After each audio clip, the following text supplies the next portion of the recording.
قربانی کے جانوروں کا ایک اہم مسئلہ ہوتا ہے، بعض اوقات لوگ تصویریں بھیج رہے ہوتے ہیں کہ اس جانور کی دم کٹی ہوئی ہے یا سینگ کٹا ہوا ہے یا سینگ جڑ سے اکھڑا ہوا ہے، تو اس طرح کی جو مختلف چیزیں، یا کان کٹا ہوا ہے، تو اس کے بارے میں شریعت کے اصول کیا ہیں؟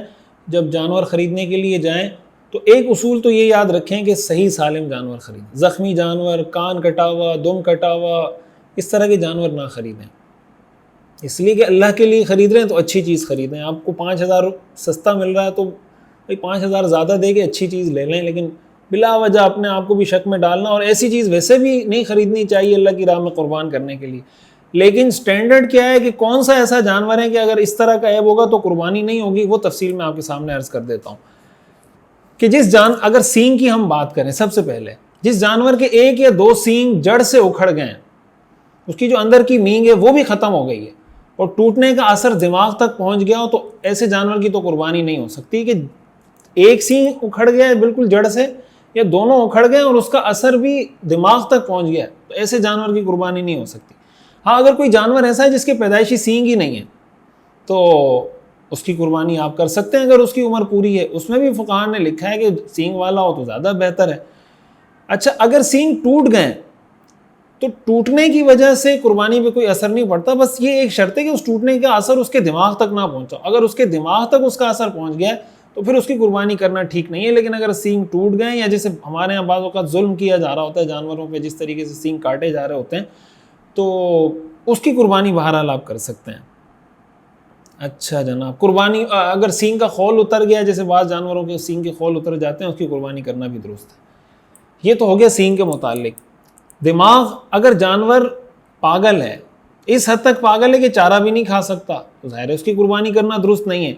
لیکن اگر جانور پاگل ہے لیکن اتنا پاگل نہیں ہے کہ اپنا چارہ نہیں پہچانتا، چارہ بھی کھا رہا ہے، پانی بھی پی رہا ہے، تو اس کی قربانی درست ہے۔ لیکن جیسے میں نے بتایا کہ آپ کیوں ایسا جانور خرید رہے ہیں کہ جو پاگل ہے؟ بھائی ایسا جانور خریدیں جو ٹھیک ہو، تندرست ہو، تو قربانی تو ہو جائے گی اگر اتنا وہ صحت مند ہے کہ چارہ وارہ، پانی وانی، یہ ساری چیزیں پہچانتا ہے۔ لیکن بہتر بہرحال یہ نہیں ہے۔ اچھا، اب آتے ہیں کان کی طرف۔ اگر کوئی جانور ایسا ہے جس کے پیدائشی طور پر دونوں کان ہی نہیں ہیں، یا ایک کان ہے ہی نہیں پیدائشی طور پر، تو ایسے جانور کی قربانی کرنا جائز ہی نہیں ہے۔ یعنی پیدائشی طور پر کسی جانور کے ایک کان یا دونوں کان نہیں ہے تو قربانی نہیں ہو سکتی۔ اور اگر ایسا ہے کہ کان کا کچھ حصہ کٹ گیا ہے، تو اس میں زیادہ سے زیادہ جو لمٹ ہے وہ یہ کہ آدھا، یعنی مثلا کان کا آدھا حصہ یا آدھے سے زیادہ حصہ اگر کٹ گیا تو قربانی نہیں کر سکتے۔ لیکن اگر آدھے سے کم ہے، یعنی کان اگر آدھے سے کم کٹا ہے تب تو قربانی ہو سکتی ہے۔ لیکن اگر آدھا یا آدھے سے زیادہ کان کٹا ہوا ہے تو اس کی قربانی نہیں ہو سکتی۔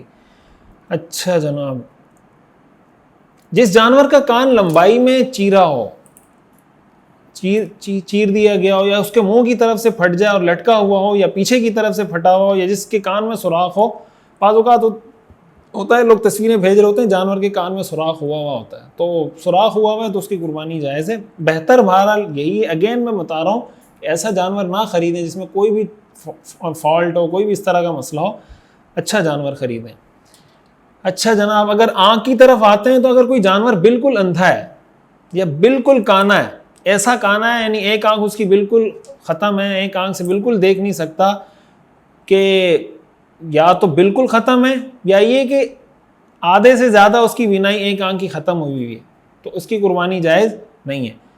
جو بھینگی آنکھ والا جانور ہوتا ہے اس کی قربانی کرنا درست ہے۔ اگین میں دوبارہ ریپیٹ کروں گا کہ ایسا جانور آپ کو خریدنا نہیں چاہیے، شک شبے سے اپنے آپ کو بچانا چاہیے۔ جس جانور کی ناک ہی نہ ہو یا ناک کٹ چکی ہو، اس جانور کی قربانی کرنا درست نہیں ہے۔ اچھا، دانت، اگر دانت کی بات کریں تو جس جانور کے بالکل دانت نہیں ہے، یا اکثر دانت گر گئے یا گھس گئے، اور اس حد تک گھس گئے یا گر گئے کہ وہ چارہ بھی نہیں کھا سکتا، تو ایسے جانور کی قربانی کرنا درست نہیں ہے۔ لیکن اگر جانور کے دانت گر گئے لیکن یا گھس گئے لیکن اتنے نہیں گھسے، اتنے نہیں گرے کہ وہ چارہ نہیں کھا سکے، چارہ وارہ کھا سکتا ہے، تو پھر اس کی قربانی ہو سکتی ہے۔ اور اگر زبان کٹی ہوئی ہے کسی جانور کی، اور اس زبان کے کٹے ہوئے ہونے کی وجہ سے وہ چارہ نہیں کھا سکتا، اس کی بھی قربانی جائز نہیں ہے۔ اور اگر چارہ کھا سکتا ہے جانور، زبان کٹی ہوئی ہے بٹ چارہ کھا سکتا ہے، تو اس کی قربانی کرنا جائز ہے۔ اچھا، اسی کے ساتھ ساتھ ایک اہم مسئلہ یہ سمجھنا چاہیے، ہمارے یہاں آپ نے دیکھا ہوگا بعض دفعہ سڑکوں پہ ہمارے یہاں گائے بیل یہ چل رہے ہوتے ہیں، لوگوں نے شہروں میں پالے ہوتے ہیں، سارا دن وہ کچرا کھا رہے ہوتے ہیں، گند کھا رہے ہوتے ہیں. جو گندگی خور جو جانور ہوتے ہیں یہ جو نجاست کھاتے ہیں، گندگی کھاتے ہیں، آپ دیکھتے ہوں گے ہمارے یہاں جس طرح جانور شہروں میں عموماً لوگ پال رہے ہوتے ہیں. تو اگر کوئی جانور ایسا ہے جس کی غذا یہی گندگی، اس کی قربانی کرنا ہی جائز نہیں ہے. ہاں اگر آپ اس کی قربانی کرنا چاہتے ہیں تو پھر اس کا طریقہ یہ ہے کہ آپ اس کو کہیں باندھیں، اور اگر اونٹ ہے تو 40 دن، گائے بھینس بیل وغیرہ ہے تو کم از کم 20 دن، اور بکرا بکری ہے تو کم از کم 10 دن اس کو بند کریں اور اس کو صاف چارہ کھلائیں. کم از کم یہ بتا رہا ہوں کہ مثلا گائے بیل بھینس ہے تو کم از کم اس کو 20 دن باندھ کے اچھا چارہ صاف ستھرا کھانا کھلائیں تاکہ اس کے جسم سے وہ گندگی، نجاست، یہ ساری چیزیں ختم ہوتی چلی جائیں. تو جب وہ بالکل ایک طرح سے دوبارہ اس کا پروسیس، وہ ساری چیزیں ٹھیک اور پاک چیزوں کی طرف آ جائیں گی تو اس کی قربانی بھی درست ہو جائے گی. لیکن اگر کوئی جانور ایسا ہے کہ جو گندگی کھاتا ہے، گندگی نجاست کھاتا ہے، اور کوئی پکڑ کے اس کو ذبح کرنا چاہے قربانی کے لیے، تو قربانی کرنا ٹھیک نہیں ہے.